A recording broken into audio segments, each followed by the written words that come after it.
Dari teknik pertambangan juga, University of British Columbia. That's in UK. No, in Canada. Okay. Ya. Jadi beliau dari University of British Columbia dari Kanada. Pengalaman kerja tentu beliau sejak tahun 2010 sudah masuk di SDM ya. Jadi cukup lama dan beliau tentu akan banyak bercerita tentang regulasi. Jadi di sesi ini sebenarnya kita ada 3, regulasinya, investasinya, dan yang terakhir gravisinya. Ada waktu cukup.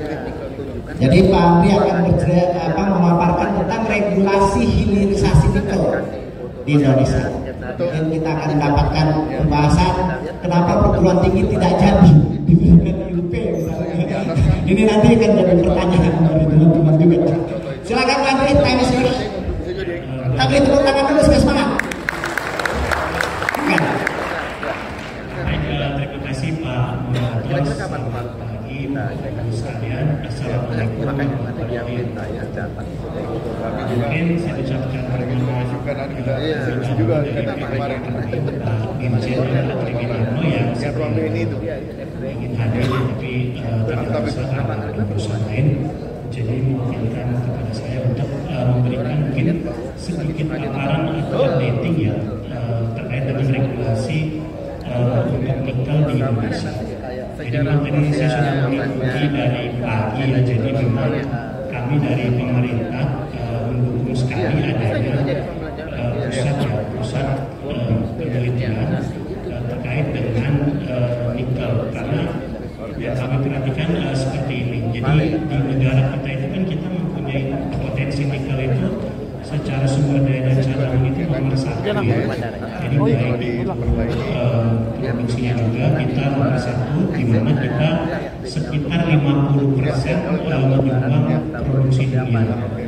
Kemudian juga kami melihat dari sumber daya manusia sebenarnya kita punya yang namanya bonus demografi ya. Bonus demografi ini juga sangat sayang sekali kalau memang tidak kita manfaatkan. Nah, bagaimana memanfaatkan bonus demografi ini? Tentunya menciptakan lapangan pekerjaan ya. Jadi lapangan pekerjaan itu ya kita ciptakan salah satunya melalui program hilirisasi. Nah, mungkin 2 faktor lainnya yang kita memang belum kita. Yang pertama itu tentunya terkait dengan kemudahan ya. Kemudahan ini berarti tugas pemerintah ini untuk melakukan investasi dari luar. Kemudian juga terkait dengan teknologi. Jadi untuk teknologi ini di industri hilir nikel itu kita mungkin 100% masih menggunakan teknologi asing ya, atau teknologi luar, karena diharapkan sebenarnya kita mempunyai teknologi di dalam negeri. Jadi kalau kita mungkin sedikit berkaca kepada Taiwan ya, Taiwan itu sebenarnya dia sudah punya sejenis pusat riset itu di tahun 1970 namanya ITRI, jadi International Technological Research Institute, di mana itu sebenarnya sudah mengkolaborasikan antara kampus dan pelaku usaha. Jadi mereka sekarang itu banyak juga mempunyai yang namanya science park. Tapi sebenarnya ada satu hal yang menurut saya penting ya. Jadi mungkin ini terkait juga kalau sekarang di media sosial itu melihat ada tagar kabur dulu gitu ya. Kabur aja dulu. Kemudian Indonesia gelap gitu ya. Jadi sebenarnya yang menyebabkan IOI itu atau ITRI itu bisa juga maju gitu, karena salah satu founder mungkin TSMC kalau Bapak Ibu tahu ya, itu namanya Morris Chang. Morris Chang itu dulu dia sudah cukup tinggi dari Texas Instrument di Amerika. Tapi suatu hari ya baru dengar bisa lebih gitu hanya akhirnya kembali ke Indonesia dan mulai membuat TSMC. Jadi memang dalam kaitannya dengan sumber daya ya dari kita juga nanti perlu juga yang dari luar akhirnya kembali juga sekedar Indonesia dan mengembangkan juga industri. Jadi memang ada 4 faktor itu yang kita harapkan itu bisa berkembang. Tadi juga ada pusat penelitian dan pengembangan ya. Jadi pengembangan itu juga ya memang kendala kita ini kan banyak hasil penelitian atau riset yang kurang aplikatif ya di dalam mungkin dunia usaha, karena sepengalaman kami memang riset itu kebanyakan yang mungkin kalau dari kacamata riset kan yang penting bisa jalan ya, tapi kan ketika kemudian diterapkan setelah pilot project, misalnya kayak pilot project, ternyata untuk diterapkan menjadi skala komersil itu yang menjadi kendala. Jadi mungkin seperti itu harapan kami di pemerintah. Jadi benar-benar tadi sudah disampaikan pusat riset ya bisa mengakselerasi atau mendorong baik dari teknologinya, kemudian edukasi, kemudian dari sumber daya manusia tentunya. Jadi harapan kita nanti ada pekerjaan yang tentunya bisa memberikan pekerjaan, karena tadi bonus demografi itu sayang sekali kalau tidak kita temukan ya. Oke. Ini terkait dengan tadi saya sampaikan juga cita Pak Prabowo ya, jadi pertumbuhan 8%, di mana ada dua hal, yaitu pertama ketahanan energi. Jadi ketahanan energi ini akan terkait dengan pemenuhan kebutuhan energi, khususnya di kita itu kan masih banyak menggunakan batu bara. Kemudian yang kedua terkait dengan hilirisasi. Jadi ini dari RPJPN ya, dari Bappenas untuk 2025 sampai 2045, di mana ini juga salah satu pilarnya juga melibatkan adanya riset dan inovasi serta vokasi dan universitas. Jadi memang sangat relevan sekali peran universitas itu bagaimana untuk mendorong hilirisasi dan ketahanan energi. Jadi kita nanti harapannya Indonesia emas 2045 ya, jangan sampai kan sekarang mungkin di medsos Indonesia cemas gitu. Mas itu jadi harapannya ya Indonesia itu saya koordinatornya anak semua ini kita perbaiki ya. Jadi momentum pemerintahan baru bagaimana kita untuk memperbaiki. Ini ada 3 hal utama di hilirisasi tambang, sumber daya alam, dan Presiden Prabowo juga sebenarnya sudah membentuk satgas ya, satgas hilirisasi, jadi dari Impres 1 tahun 2025, di mana kebetulan Menteri kami Pak Bahlil yang menjadi ketuanya. Jadi memang kita mencanangkan itu sekitar 28 komoditas, di mana 12 komoditas itu nanti dari komoditas mineral dan macam-macam. Kemudian kita kembali ke peningkatan nilai tambah nih. Jadi kalau kita mau regulasi itu sudah diatur di dalam undang-undang ya. Jadi di undang-undang 3 tahun 2020 di pasal 102 dan 103. Jadi komoditas mineral wajib dilakukan pengolahan penggunaan untuk mineral logam, sedangkan untuk mineral logam itu hanya pengolahan dan untuk batuan pengolahan. Jadi yang ada pengolahan itu ya cuma mineral logam. Kemudian semangatnya ini apa ya? Tadi mungkin sudah disampaikan. Jadi kita menginginkan itu karena banyak sumber daya itu biar lebih tajam boleh jangan sampai hanya menjual biar industri itu memberikan manfaat ekonomi ya. Jadi manfaat ekonomi terutama untuk masyarakat sekitar, menciptakan pekerjaan, dan juga kita mendapatkan nilai tambah yang lebih dari sekadar kita jauh. Kalau ini kan paling bisa langsung. Kemudian peraturan lain, jadi ada di pasal 169C ya. Jadi 169C ini terkait dengan kewenangan sebenarnya. Jadi dulu sebelum adanya Undang-Undang 3 2020 itu kewenangan itu sebenarnya ada di 2 kementerian gitu. Jadi kalau kita lihat ada terintegrasi. Jadi di atas ya, kalau kita sebut terintegrasi itu dia dari penambangan, pengolahan pemurnian dan penjualan. Tapi untuk yang tidak terintegrasi pengolahan dan pemurnian saja. Jadi ini kita pisahkan di Undang-Undang 3 2020. Jadi kalau perusahaan yang membangun smelter terintegrasi, jadi itu masuk di izinnya pertambangan ini Menteri SDM. Tapi kalau dia hanya membangun smelter saja atau pabrik saja, maka itu merupakan kewenangan dari Kementerian Perindustrian. Kemudian ini sedikit update ya. Update terakhir itu di PP 25 tahun 2024. Jadi ini untuk yang terintegrasi itu dia akan diberikan 10 tahun setiap kali perpanjangan. Jadi memang tidak diatur berapa kali diberikan. Karena kalau tidak terintegrasi itu sebenarnya dia cuma diberikan perpanjangan 2 kali 10 tahun.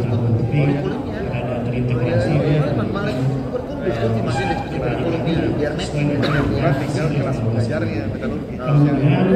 PP ini juga mengatur tentang kepemilikan saham ya. Jadi terintegrasi itu seperti apa, kita mengatur bahwa itu ada kepemilikan saham yang secara langsung ataupun tidak langsung paling sedikit sebesar 30%. Tentunya harus ada ketersediaan cadangan ya, seperti itu. Kemudian untuk yang batu bara ini memenuhi ketentuan jenis pengembangan dan atau pemanfaatan batu bara ya. Jadi di undang-undangnya sebenarnya disebutkan ada 6 untuk batu bara. Mungkin saya akan terlalu detail situ. Kemudian kembali lagi ini kebijakan pemerintah ya. Jadi sebenarnya cukup banyak hal-hal yang menjadi fokus pemerintah ya. Jadi selain hilirisasi juga kita ada terkait dengan eksplorasi sumber daya cadangan, karena cadangan nikel ini kan infonya itu semakin menipis ya, mungkin hanya sekitar 10 sampai 14 tahun, tapi kita sekarang itu cukup banyak yang nanti saya jelaskan. Jadi mungkin suplai ini yang menjadi catatan yang bagaimana kita meningkatkan cadangan. Kemudian mengisi mata kuliah geologi biar konkret dari roadmap. Kalau enggak nanti roadmap aja nanti yang bisa dilakukan. Kemudian terkait dengan energi transisi juga, jadi memang jelas ini yang terdekat ini yang ada di sini itu dengan ada industri BKT dengan dengan paling ada paling corner di bawah di atas jadi stainless steel juga baterai dan terakhir terkait dengan net zero emission juga, maka ini kan dibutuhkan untuk energi bersih ya, seperti panel surya ataupun pembangkit listrik tenaga angin dan lain sebagainya. Kemudian kembali lagi, ini kita juga memang sudah menetapkan mineral kritis dan mineral strategis ya. Jadi kita melihat perkembangan global geopolitik ya. Jadi memang Amerika itu kan sekarang dengan pemerintahan Trump sudah mengambil executive order. Jadi ada mungkin 2 yang terkait dengan kita di sektor mineral. Yang pertama itu mereka akan keluar dari Paris Agreement ya. Paris Agreement ini kan berarti terkait dengan NCT ini akan itu. Kemudian juga mereka men-stop listrik juga karena akan kembali ke Indonesia. Jadi mungkin permintaan nikel itu secara global akan menurun. Jadi dengan kondisi pasar kita yang mungkin produksi cukup, nah ini salah satu concern juga dari kita itu bahwa nilai nikel itu relatif menurun ya. Jadi tahun lalu itu mungkin sekitar 22.000, 23.000 untuk nikel ornya, sekarang itu sekitar 15.000 ya. Jadi itu yang menjadi concern juga sebenarnya, bagaimana keseimbangan supply demand supaya di satu sisi pendapatan profit, negara juga mendapatkan royalti yang cukup lah seperti itu. Nah, jadi kita sudah menetapkan mineral kritis dan mineral strategis. Jadi kita juga melihat dari negara-negara lain seperti negara Korea, Uni Eropa, Amerika, kita sudah menetapkan negara-negara maju itu sekarang khawatir untuk suplai mineral mereka yang lakukannya itu tergantung. Jadi mereka sudah punya program kerjasama dan negara-negara itu mereka banyak punya nikel juga di dunia. Kemudian juga Korea juga cukup agresif ya, karena mereka kan ada industri logistik yang cukup besar, Iya. Kia ya, virus itu jadi cukup agresif. Nah ini makanya nikel itu kita masukkan sebenarnya di dua kategori, mineral kritis dan mineral strategis. Jadi kritis itu jadi empat ya definisinya. Jadi ada bahan baku industri strategis nasional, kemudian mempunyai nilai manfaat, risiko tinggi terhadap pasokan dan tidak memiliki pengganti yang layak. Sedangkan untuk mineral strategis ini untuk bahan baku industri strategis nasional berpotensi menguasai pasar global maupun pasar sukarela dan kemudian berkontribusi terhadap penerimaan negara. Jadi memang nikel ini juga secara penerimaan negara besar. Jadi terakhir data di 2024 itu royalti dari nikel itu sekitar 11 triliun. Kalau dibandingkan batu bara mungkin agak kecil ya. Jadi batu bara itu sekitar 77 triliun, tapi ya sebenarnya cukup menjadi kontributor ke dalam penerimaan negara. Kemudian ada kontribusi dominan terhadap cadangan devisa negara dan dimanfaatkan secara masif untuk industri strategi nasional. Kemudian ini untuk terkait dengan jumlah pelaku usaha dan pabrik pengolahan dan tentunya juga IUP ya. Jadi ini sebenarnya satu diagram cukup banyak informasi di sini. Kalau kita lihat sebenarnya kan dari sebelah kiri ini ada nikel ore. Jadi nikel ore kita itu dibagi dua, ada limonit dan ada saprolit. Di mana limonit itu sekarang untuk bahan baku HPAL ya. Kemudian untuk saprolit itu untuk bahan baku RKF atau pirometalurgi, di mana jumlah IUP ini sekitar 368. Tapi ini data 2024 ya. Data 2025 itu around 393. Nah ini terbagi di 3 provinsi utama ya sebenarnya. Ada di Maluku Utara, Sulawesi Tenggara, dan di Sulawesi Tengah. Jadi untuk Sulawesi Selatan itu masih punya potensi sebenarnya untuk menambah jumlah nikel. Jadi kurang lebih 390. Kemudian dari saprolit tadi atau limonit ini bisa diolah jadi dengan pirometalurgi menghasilkan NPI, Fe ataupun nikel mate. Sedangkan untuk limonit di jalur hidrometalurgi itu menghasilkan MHP, MSP, nikel sulfat dan kobalt sulfat ya. Jadi sekarang ini banyak untuk yang MHP ya.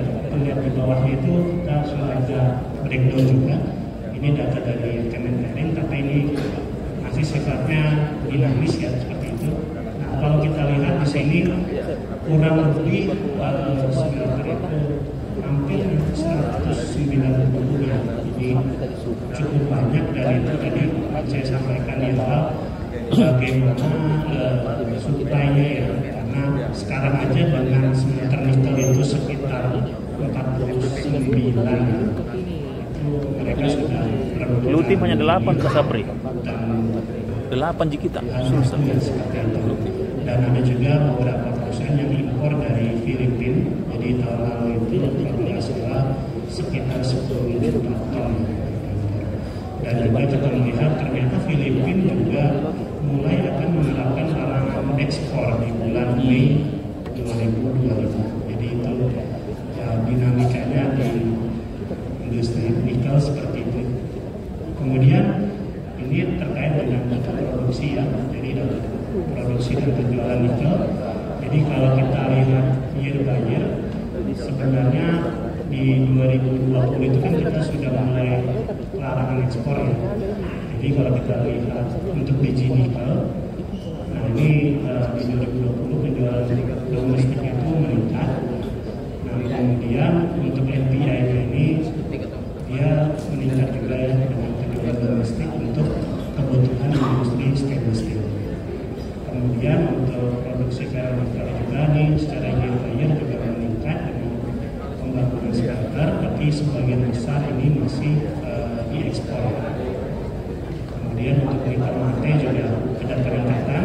Nah, untuk nikel mate ini masih dijual ke luar negeri. Jadi memang produk-produk yang kita hasilkan itu kebanyakan masih diekspor di luar negeri. Oleh karena itu memang pemerintah berharap ya untuk industri yang lebih hilir lagi ataupun industri manufaktur ya itu bisa terbangun. Jadi baterai itu kan nikel itu kan tadi sebenarnya kan 70% itu masih digunakan untuk stainless steel ya. Kemudian mungkin baterai itu sekitar 16%. Itu bagaimana kita ke baterai itu kita itu mau sampai mana? Apakah kita mau membangun industri mobil listriknya, atau kita hanya membangun sampai baterai packnya, atau kita membangun komponen baterainya ya, misalnya katoda baterai ataupun jadi karena itu ya perlu kita dorong dan kan ada 4 faktor itu yang perlu kita bagaimana sih memenuhi itu ya,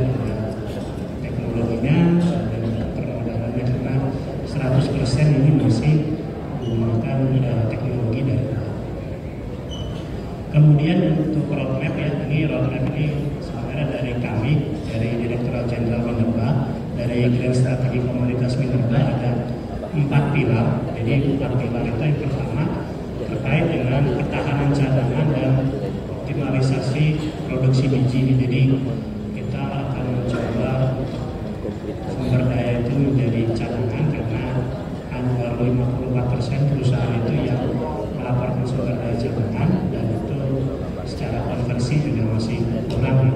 Kemudian juga saprolit dan limonit ya, karena dulu itu perusahaan penambangan banyak hanya menambang saprolit aja, jadi limonitnya itu tidak digunakan ataupun menjadi waste. Tapi sekarang dengan adanya teknologi HPAL, perusahaan-perusahaan itu memang sudah mulai memanfaatkan seperti itu.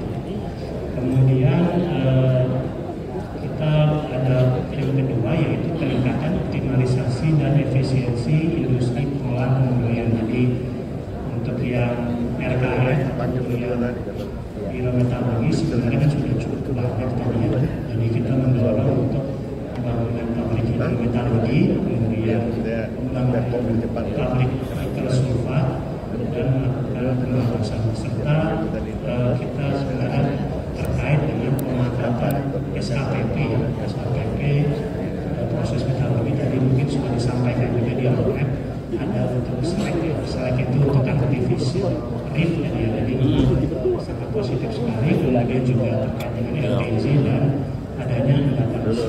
Kemudian yang ketiga ini terkait dengan industri fabrikasi manufaktur itu peningkatan TKKN ya. Jadi sudah diterapkan kelas juga ya, ada Freddy, kita ini melalui pengembangan industri. Kemudian juga seperti impor, lagi ditambah lagi industri katoda ya, jadi untuk energi buru kromnya. Kemudian terakhir itu terkait dengan sistem yang di Bantai itu sudah pilot di sudah jalan di tempat kan belum. Oh tapi ada materialnya, ada produknya tadi itu di oke. Jadi ini kita lagi ya. Jadi kita di Hale itu apartemen 3 terkait dengan insentif banyak yang ada kebijakan fiskal dan fiskal. Kemudian juga harus koordinasi dengan teman-teman di Kemendak, Kementerian BKKM. Jadi memang untuk pemerintah sendiri banyak yang harus dilibatkan juga dalam pelaku usaha, praktisi, ingredientnya ya dan juga sebenarnya akademisi ya. Jadi itu kekuatannya tadi saya bilang tapi yang lebih gimana pengembangan industri. Tapi kalau ada itu menarik itu sudah kita lihat karena kita sudah info nanti saya kontak-kontakin. Kemudian ini beberapa rencana jadi ini terkait dengan ketahanan cadangan nikel dan riset karena apa namanya untuk sumber daya cadangan ini baru 50%. Kemudian juga untuk nikel ini ternyata ada beberapa info ya, kalau itu dia bisa ditemukan juga di bawah lapisan batuan sedimen ataupun laterit, dan juga sebenarnya nikel itu ada di batuan misalnya peridotit ataupun di tanah merah ya. Jadi itu sebenarnya mungkin potensi nikel kita seandainya nikel yang berasal dari batuan ultramafic sudah habis seperti itu. Kemudian untuk mineral-mineral ikutan, tadi terkait dengan Fa, kobalt, ada scandium, ada kromium. Jadi nanti kedepannya ya diharapkan ada total extraction ya, jangan sampai tujuan itu tapi bonusnya banyak ya. Jadi bonusnya ada besi, ada kromium, scandium seperti itu. Kemudian yang terakhir ya, mungkin sedikit contoh terkait dengan potensi LTJ. Jadi ini terkait dengan scandium. Jadi scandium ini menurut kami mungkin perlu juga nanti bagaimana dikembangkan ya. Jadi ini ada potensi-potensi yang bisa dimanfaatkan untuk kedepannya. Mungkin itu aja sedikit paparan dari saya. Terima kasih. Terima kasih Pak Andi. Kita beri